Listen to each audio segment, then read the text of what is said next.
Does doing bad things in games make you evil in real life? Here's what your treatment of NPCs reveals about you. Meet Matt. There he is, looking all smart with his shirt and tie. It would be a shame if someone put him alone in a room with a death gnome and then removed the door. We'll catch up with him in a bit to see how he's getting on, but when it comes to your treatment of NPCs, we're all guilty of some pretty nefarious deeds. Whether you spent your childhood removing the ladder from Sims swimming pools or just mowing down passers-by in GTA, we all have had serious problems over the years with how we treat NPCs. I've covered in previous videos how we're largely predisposed to be good in our gameplay behaviours, but obviously we've all had hiccups. Here's what your treatment of NPCs reveals about you.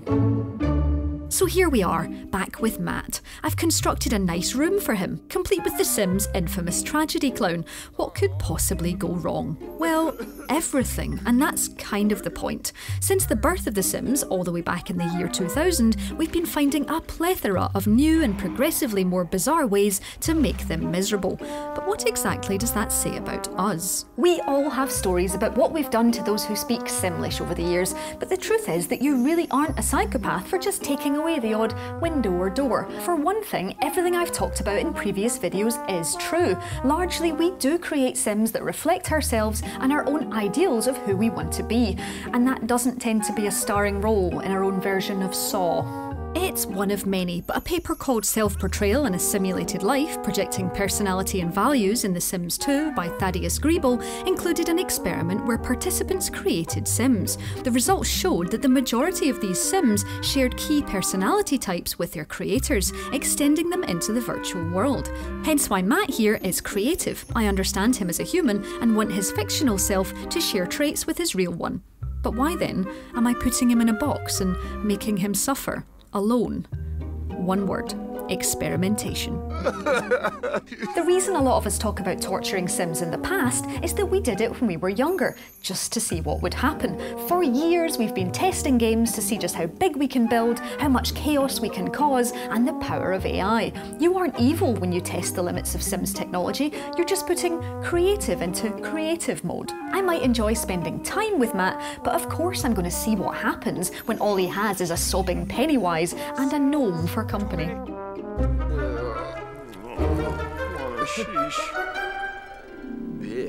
Oh, Matt.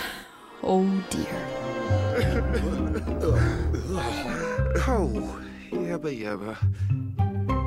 So there's how we treat our friends when we digitise them, but what about complete strangers? Do passers-by survive your drives through the sprawling cities of video games? Or are you the kind of driver who just wants to get from A to B and doesn't really mind who suffers the consequences? Well, the good news, for some of us at least, is that some games automatically mean we can't just kill everyone. Jurassic World Evolution, for example, parts the crowds like water and leaves the tourist murder to the dinosaurs. Other games aren't quite as lucky. Oh, sorry, my camel and I just didn't see you there. But the question is, are we bad for doing it a little bit on purpose, and does it make us awful?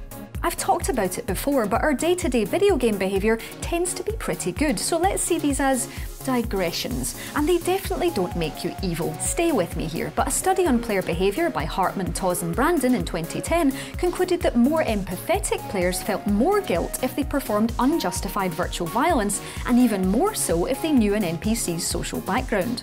But like goons in John Wick or those who are just cannon fodder in any other action movie, gaming NPCs on city streets may as well be part of the furniture. They're just another part of the set dressing. The more empathetic among us might steer around the walking props, but that doesn't mean the rest of us are complete psychopaths for not really worrying if they get out of the way or not.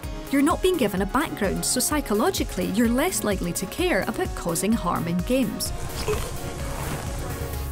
Right, I don't have a dog with me to enforce the point this time around, but you're going to have to just stay with me. Animal murder in games has one rule. To justify the killing of a good dog, and we still really don't want to do it, is that they have to be coming at us to rip out our throats. And even then, the non-evil humans among us would rather just throw them a cheeseburger and move on. The problem is that sometimes in games, creatures in the world might not be hunting us, but we still desperately crave those sweet craftables hidden inside. Again though, these could be considered justified killings. Do you want a better backpack? What about a bigger quiver? Well, the furry ones are just going to have to suffer the consequences on that one. We're not being unfeeling monsters, we're just trying to progress. Bonus points if you do feel guilty though, you'll get a good human sticker at the end of the video. But what about when there are non-useful creatures in the world and you still hunt them down? Well, this is where problems lie. The standard screening for psychopathy is known as the Hare Psychopathy Checklist, and one of the many questions asks about childhood behavioural problems. These tend to include harming animals, so if you find yourself murdering everything in sight, including dogs and cats that you can press a button to pat, you might have a problem. It turns out that not all NPCs are created equal. As I said earlier, studies have proven that we're far more likely to feel guiltier about what happens to an endgame character if we know more about them, and they're more than just pixels. Our brains do see NPCs as humans with real emotions, and the more time we spend with characters, the more real they get. I'm not giving you anything! You're just a greedy jerk! Which means it's time to shine a spotlight on those moral decisions you make in games. Whether you take Dumbledore's advice and follow the route that's right but not necessarily the easiest, or, don't, actually says a lot about who you really are. Beyond identification, defining the relationships between player and avatar by Luca Papal goes into just this. How we feel about the decisions we make in narrative-based games like The Wolf Among Us or The Walking Dead all depends on how we as people connect with our avatars. I'm tired, Colin. It's been a long day. We don't necessarily have to identify exactly with that character, but we do have to have empathy and sympathy for their plight and the world around them. That's something that developers completely control, and you'll often find they actively push you in the direction of behaving. Going rogue tends to have consequences you might not be ready for. All I wanted was to go back to work, to take care of my children.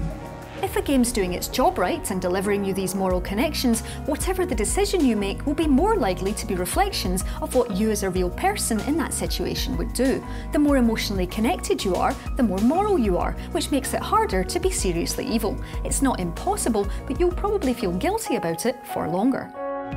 And finally, it's time to address your inner god. There you are, staring down from the heavens at your subjects. You've created a perfect city. Just look at it, all productive and finally functioning correctly. And what's the first thing you want to do? Like a child with a Lego set, it's time to turn on the natural disasters and watch it crumble. But does it make you evil if you send in the aliens or earthquakes into your perfect cities? Well, again, no, it definitely doesn't. Sometimes when there are no real consequences, being a bit mean and enjoying a scene on par with your favourite disaster movies is exactly what you need. Simulation games are sandboxes. The fun here is things going very wrong. Your Jurassic Park would be really boring if you didn't open the enclosure doors every so often. Clever girl. And you wouldn't have nearly as much fun with 2 Point Hospital if people weren't dying in the corridors. These games are experimental toys where you can leave your morals at the door and play for hours in the destructible worlds of your dreams without any repercussions. Guilt, schmilt. So no, don't worry, you aren't evil after all. You're just experimenting and finding new ways to play. Phew.